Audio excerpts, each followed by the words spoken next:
दोस्तों, YouTube के परिवार नॉलेज विदाउट फियर पर आपका हार्दिक स्वागत है। दोस्तों, आज हम पढ़ने वाले हैं परसेंटेज का 5th पार्ट। इससे पहले मैंने 4th पार्ट करा दिए हैं। अगर आपने वो नहीं देखे हैं तो उन्हें जाकर ज़रूर देखिए। और अब 5th पार्ट में हम पढ़ेंगे कुछ रूल जिनकी हेल्प से आप बड़े बड़े क्वेश्चनों को चंद सेकंड में ही कर सकते हैं। इससे पहले हमने देखा था बिल्कुल सिंपल रूल। अब यहां से हम करेंगे फॉर्मूले की हेल्प से। तो देखिए फॉर्मूलों में क्या है, आप कितने बड़े भी क्वेश्चन हो तुरंत कर देंगे और इन्हीं रूल्स के ऊपर क्वेश्चन आपके एग्जाम में पूछा जाता है। तो देखिए पहला रूल क्या है, यदि किसी वस्तु के मूल्य में X% की वृद्धि कर दी जाती है तो कोई व्यक्ति अपनी खपत को कितने प्रतिशत कम कर दे जिससे खर्च पर कोई प्रभाव ना पड़े।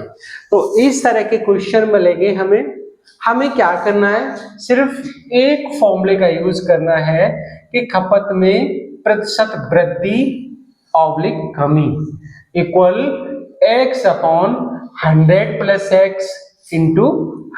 केवल इसी फॉर्मूले से देखना, इस फॉर्मूले से हम कितने क्वेश्चन हल करेंगे। देखिए क्या है, अब एग्जांपल एक हम लेंगे जो एसएससी 2012 में आया हुआ है। क्या कह रहा है, यदि चीनी के मूल्य में 30% की वृद्धि कर दी गई तो कोई व्यक्ति अपनी खपत को कितने प्रतिशत कम कर दे जिससे उसके खर्च पर कोई प्रभाव ना पड़े। तो इस तरह के क्वेश्चन है, यानी कि जो हमारी इनकम है तो इनकम उतनी है, वह क्या है जो हमारे प्रोडक्ट थे उनकी वैल्यू बढ़ गई तो हम क्या करेंगे, उनका यूज कम कर देंगे तो हमारा जो इनकम है उसी में काम हमारा चल जाएगा। तो अब देखिए यहाँ से क्या करना है हमें, और इसमें फॉर्मूले में देखेंगे X% और यहाँ क्या कह रहा है 30%। तो इसका मतलब X का जो मान आया वो कितना आया, 30 आया।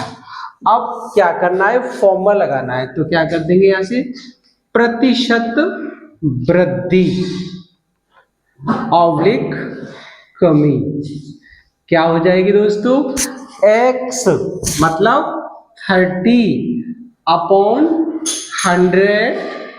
+ 30 × 100। बस इसको सॉल्व कर देना है, वही आंसर आ जाएगा। तो जब सॉल्व करेंगे तो ये हो जाएगा 100, यानी कि ऊपर आ जाएगा 3 और इस पे 30 और नीचे हो जाएगा 130 और 0 से 0 कट गया तो कितना बचा, 300/13। अब 300/13 को हम डिवाइड देके देख लेंगे। तो 13 का डिवाइड देंगे हम 300 में तो पूरा तो जाएगा नहीं, तो 2 अंकों में दे लेंगे तो 13 दूनी 26। अब यहाँ 4 बचे और क्या करेंगे, 0 को ऐसे लिख लेंगे। अब यहाँ फिर कर देंगे तो 13 तिया 39। अब क्या बचा, 1 शेष बचा। तो हमें क्या करना है, यानी जो 23 है उसको आगे लिख देना है और जो शेषफल बचा उसको ऊपर लिख देना है और जिससे डिवाइड दिया उसको नीचे लिख देना है। तो यही हो गया हमारा आंसर। अब इसके बाद दूसरा क्वेश्चन हम करेंगे बिल्कुल इसी फॉर्मूले की बेस पर आधारित है। देखिए अब क्वेश्चन में ये क्या कह रहा है, यहां तो कह रहा था कि वस्तु के मूल्य में, अब अगर इसी तरह से इनकम की बात करता है तो देखिए इनकम के क्वेश्चंस को हम कैसे करेंगे। ये कह रहा है यदि राम की आय श्याम की आय से 10% अधिक है तो श्याम की आय राम से कितने प्रतिशत कम है, यानी राम की आय से कितने प्रतिशत कम है। तो दोस्तों चाहे तो वस्तु के मूल्य में कमी या वृद्धि हो, या इनकम में कमी या वृद्धि हो, या क्षेत्रफल में कमी या वृद्धि हो, तो सभी क्वेश्चनों में हम सिर्फ एक ही रूल को अप्लाई करेंगे और एग्जाम्पल में कराऊंगा तो आपकी समझ में आता जाएगा। अब यहाँ क्या करना है, हमें आंसर में लिखना है। अब हमने देखा कि यहाँ x का जो मान दे रहा है वो कितना दे रहा है, 10% दे रहा है इस फॉर्मूले के अकॉर्डिंग। तो क्या करेंगे, यहाँ लिख देंगे हम प्रतिशत वृद्धि या कमी। अगर माइनस का साइन आता है तो कमी आएगी और प्लस का साइन आता है तो वृद्धि आएगी। तो x मतलब 10 और नीचे 100 प्लस 10 और इंटू 100 मीन्स 10, इनका मल्टीप्लाइड कर देंगे तो 1000 और नीचे हो जाएगा 110। एक जीरो से एक जीरो चला जाएगा तो ये कितना आ जाएगा, 100/11। अब हमें क्या करना है, इस 100 में 11 का मल्टीप्लाइड दे देना है। तो 100 और डिवाइड बाई 11 का देंगे तो 11 9 जा 99। अब कितना 1, यहाँ पर 1 रिमाइंडर बचा, ठीक है। तो 1 रिमाइंडर बचा तो इसको हम किस तरह से लिखेंगे, यानी कि 9 और 9 सही 1/11। तो ये हमारा हो गया आंसर। तो उम्मीद है कि दोनों क्वेश्चन अच्छे से समझ में आ गए होंगे। अब इसी फॉर्मूले पर हम देखेंगे तीसरा एग्जाम्पल। एग्जाम्पल है, यदि ए की आय बी से 20% कम है तो बी की आय ए से कितने परसेंट अधिक है। अब देखो दोस्तों, इस तरह के क्वेश्चन में सिर्फ एक वैल्यू दी हुई है, वो भी कितनी, 20%, और इसके अलावा कुछ दिया नहीं है। तो ऐसे ही क्वेश्चन आपके एग्जाम में पूछे जाते हैं जो कि फंसाने वाले होते हैं। क्या कह रहा है, यदि ए की आय बी से 20% कम है तो इसने क्या दे दिया, x का मान दे दिया हमें 20। अब आपको देखना है कि 20% के साथ ये कम है या ज्यादा, यानी कम कर दिया गया है या वृद्धि कर दी गई है। तो यहाँ कम कह रहा है तो हम क्या करेंगे, जहां कमी होती है कमी के लिए हम माइनस लेते हैं और वृद्धि के लिए हम प्लस लेते हैं। तो फॉर्मूला हमारा क्या हो जाएगा, वृद्धि ऑब्लिक कमी इक्वल क्या हो जाएगा, x अपॉन, यानी x का मतलब 20 और 20 अपॉन 100 माइनस 20 इंटू 100। बस एक ही फॉर्मूला यूज करना है। अगर यहाँ पर वृद्धि हो रही है तो प्लस ले लेना है और कमी हो रही है तो माइनस ले लेना है। तो कितना हो जाएगा, 20 इंटू 100 अपॉन 80 और इससे काट देंगे, 20 चौक 80 और 4 25 100, यानी कि 25% अधिक है, ठीक है। इसके बाद अब देखेंगे दूसरा क्वेश्चन। इसमें कह रहा है कि किसी आयत की लंबाई में 20% की वृद्धि कर देने पर उसकी चौड़ाई में कितने प्रतिशत कमी कर दी जाए ताकि क्षेत्रफल समान रहे। अब दोस्तों, चाहे तो क्वेश्चन आपका किसी प्रोडक्ट का हो या किसी इनकम का हो या किसी क्षेत्रफल वाला हो, हमें क्या करना है, फॉर्मूला सिर्फ एक ही लगाना है। बस ये देखना है कि यहाँ पर वृद्धि हो रही है या कमी हो रही है। वृद्धि हो रही है तो प्लस लेना है, तो यहाँ x का मान कितना आ गया, 20 आ गया। फॉर्मूला क्या था, फॉर्मूला था वृद्धि ऑब्लिक कमी इक्वल x, यानी कि 20 अपॉन वृद्धि हो रही है तो प्लस हो जाएगा, तो 100 plus 20 into 100 equal 20 multiplied 100 upon 120, तो यहाँ से हो जाएगा 20 के 120 और ये कट जाएगा 2 3 6 और 2 50 100, तो ये आ जाएगा 50/3 और इसको हम काट के भी आगे लिख सकते हैं, तो वो तो आप कर ही लेंगे।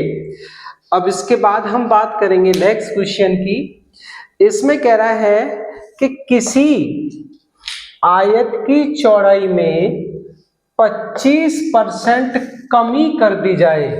अब यहाँ पर स्टूडेंट देखिएगा क्या कह रहा है, कमी, और यहाँ पर क्या कह रहा है, वृद्धि। तो वृद्धि के लिए प्लस और कमी के लिए माइनस। तो हमें क्या करना है, आगे कह रहा है कमी कर दी जाए तो इसका क्षेत्रफल समान रखने के लिए इसकी लंबाई में कितने प्रतिशत वृद्धि करनी होगी। तो यहाँ हमें क्या करना है, कमी और वृद्धि क्या करना है, बस वैल्यू लगा देनी है। यहाँ x का मान कितना है 25, तो 25 अपॉन, अब देखिएगा कमी कह रहा है तो हम माइनस साइन लगाएंगे और अगर वृद्धि कहता तो प्लस साइन लगाते। तो क्या हो जाएगा 25 इंटू 100 अपॉन 75 और ये हो जाएगा 25 और ये हो जाएगा 100/3 और 100/3 को हम लिख सकते हैं, आगे इसको सॉल्व कर सकते हैं। तो डिवाइड देके जो वैल्यू आ जाएगी वही आंसर हो जाएगा। दोस्तों अब इसका हम देखेंगे सेकंड रूल, जिसमें क्या दिया हुआ है कि किसी वस्तु के मूल्य में x% वृद्धि कर देने पर उसकी बिक्री 22% कम हो जाती है, तो दुकानदार की आय पर क्या प्रभाव पड़ेगा। अगर इस तरह का कोई क्वेश्चन आता है या फिर किस क्षेत्रफल का आता है या किसी के इनकम का आता है, तो हम सिर्फ इसी फॉर्मूले का यूज करेंगे। फॉर्मूला क्या है हमारा, आय में वृद्धि ऑब्लिक कमी बराबर x plus y plus x y upon 100। केवल इसी फॉर्मूले का यूज करना है। अब देखिए क्वेश्चन किस तरह से बनेगा, जैसे किसी सिनेमा हॉल के मालिक ने टिकटों के मूल्य में 20% वृद्धि कर दी। क्या किया उसने, प्राइस को बढ़ा दिया, जिससे उसकी टिकटों की बिक्री 10% कम हो गई, तो उसकी आय पर क्या प्रभाव पड़ेगा। अब देखिए हमें क्या करना है, बस इसका ध्यान रखना है, जहां पर वृद्धि होती है वहां प्लस करना है और जहां कमी होती है वहां माइनस करना है और फॉर्मूले को ऐसे ही लिख देना है। तो क्या कहेंगे, परसेंट में वृद्धि ऑब्लिक कमी इक्वल, अब यहां देखिए x का मान कितना है 20% और y का मान कितना है 10%। तो फॉर्मूले में पुट कर देंगे, x का मान कितना हो गया 20, अब y का मतलब यानी कमी हो रही है, तो हमें क्या करना है, ये माइनस का लेना है, प्लस फिर क्या करना है 20 वृद्धि का है तो प्लस लेना है और 10 कमी का है तो -10 लेना है और अपॉन 100 लिख देना है। बस इसका सॉल्यूशन कर दीजिए, यही हो गया आंसर। तो क्या करेंगे 20 में से 10 गया तो 10 आ गया और प्लस माइनस माइनस होता है और 1 2 0 से 0 कट गया तो माइनस का 2 बचा और आंसर आ गया 8%। तो क्या प्रभाव पड़ेगा उस पर, 8% की कमी हो जाएगी। इसके बाद हम करेंगे दूसरा क्वेश्चन। उसमें क्या कह रहा है कि घी के मूल्य में 25% वृद्धि कर देने से उसकी बिक्री 20% कम हो गई तो व्यापारी की आय पर क्या प्रभाव पड़ेगा। बिल्कुल सेम यही क्वेश्चन है। ये x का मान हो गया और ये y का हो गया, तो हमें क्या निकालना है, प्रतिशत वृद्धि अथवा कमी।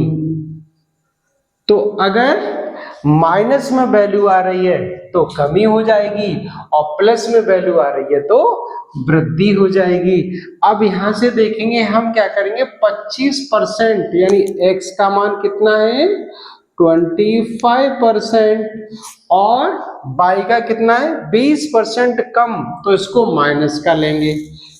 यानी कि जहां पर वृद्धि होती है वहां प्लस का लेते हैं, जहां कमी होती है वहां माइनस का लेते हैं, फिर प्लस लगाएंगे। अब x का मान फिर रख देंगे x इंटू वाई यानी कि 25 मल्टीप्लाई 20/100। अब यहाँ क्या करना है हमें, 25 में से 20 चला गया तो 5 बचा। अब क्या करेंगे, इससे 25 चौके 100 और 4 पंजे 20, तो कितना हो जाएगा, ये माइनस का 5 हो जाएगा। तो इट्स मीन दैट क्या हो जाएगा, उसकी इनकम पर कोई प्रभाव नहीं पड़ेगा।